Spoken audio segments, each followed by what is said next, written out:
Hello, I'm Margaret Loki, and this is CNN. Breaking news, desperate for relief, parents are taking an unusual step to help their children plagued with epilepsy. The relief, however, comes in the most unlikely form, marijuana. There are studies being done at Texas A&M Health and Science College Center of Medicine. Recently, good light has been shined on medical marijuana, especially for young children with epilepsy. Delta-9 THC and CBD are the main ingredients in marijuana. THC is a psychoactive component in the plant, while CBD doesn't cause any sort of high and isn't thought to be addictive. Preliminary studies, largely on animal models, have shown that CBD might have some anti-seizure potentials. There are currently 19 clinical trials studying CBD for epilepsy. Researchers are studying why older parents tend to produce offspring with shorter lifespans. They are addressing this question through the study of a long-lived seabird, the European shag.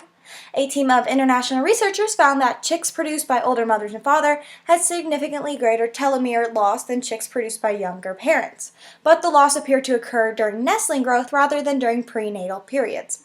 Scientists have little knowledge of why they have shorter lifespans.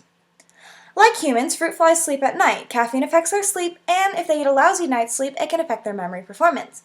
But what can they tell us about the connection between sleep deprivation and metabolic disorders like diabetes and obesity? A lot, actually. According to a new study that is the first to identify that a conserved gene, translin, works as a modulator of sleep in response to metabolic changes. A scientist says the identification of genes regulating sleep-feeding interactions will provide important insight into how the brain integrates and controls expression of complex behavior. Our skin is covered in millions and millions of bacteria, and for the most part, they're good for us. They keep us healthy. However, for patients with lymphoma, it's a rather different story. New research shows that toxins in certain bacteria help cancer cells gain control over healthy cells. The Danish Cancer Society's Break Cancer collection contributed $500,000 to the research project. A research team at Massachusetts General Hospital is investigating how the earliest stages of life might have discovered a way the first living cells could have met a key challenge, maintaining a constant internal environment even when an external condition is constantly changing. In a report receiving advanced online publication in Nature Chemistry, the investigators describe finding that the dilution of simple cell's internal content that takes place when the cell grows increases in the activity of the internal enzyme, maintaining the activity at a constant level relative to cellular volume. For the first time, scientists have confirmed For the first time, scientists have confirmed the hypothesis that as people age, they accumulate gene mutations in their mitochondria, the cell's energy source. The team has discovered that induced pluripotent stem, or iPS cells, a type of stem cell derived from patients' skin or blood cells, contain faulty mitochondrial DNA.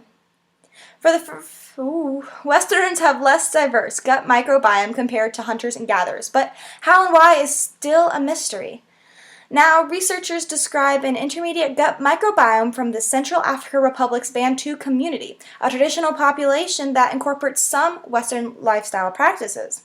The discovery offers insight into what factors may drive our microbiome differences, which are thought to be linked to the metabolic changes and disorders in Western populations. Cell size is a critical trait for improved yields of algal biofuels, scientists have discovered.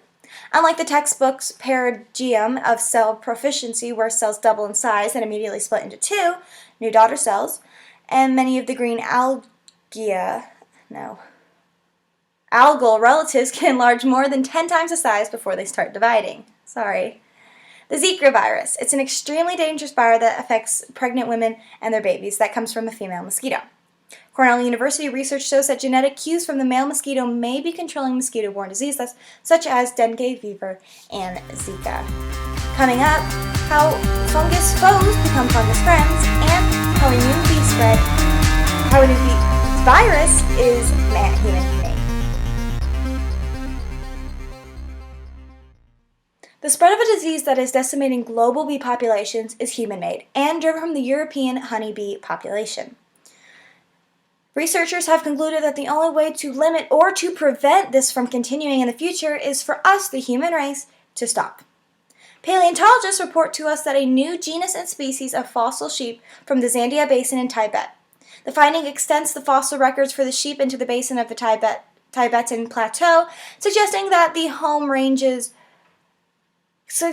Tibetan Plateau, possibly including Taishishan Altia, represents the ancestral home ranges of mountain sheep, that these fossil stocks were the ultimate source of all extant species, which is consistent with the out-of-Tibet hypothesis regarding the origins of the Ice Age mega-herbivores. Coral getting stressed? Maybe about current events? I'm not so sure, but a unique section of coral DNA can indicate a higher tolerance to the environmental stress, researchers have revealed for the very first time. Same-sex sexual behavior is common in animals, but puzzles evolutionary biologists since it doesn't carry the same obvious benefits as heterosexual courtship behaviors that lead to mating and production of offspring. A study sheds new light on the perseverance of same-sex sexual behavior in the animal kingdom. And when do fungus foes become fungus friends? When a few modifications in the genome turn a fungal plant pathogen into a potentially beneficial organism they can be. And finally, proton-conducting material found in electrosensory organs of sharks sounds a little made up, but sharks, skates, and rays can detect very weak electrical fields produced by prey and other animals using an array of unusual organs. Exactly how these electrosensory organs work has remained much of a mystery, but a new study has revealed an important clue that may have implications for other fields of research. I'm Margaret Loki, signing off for CNN News.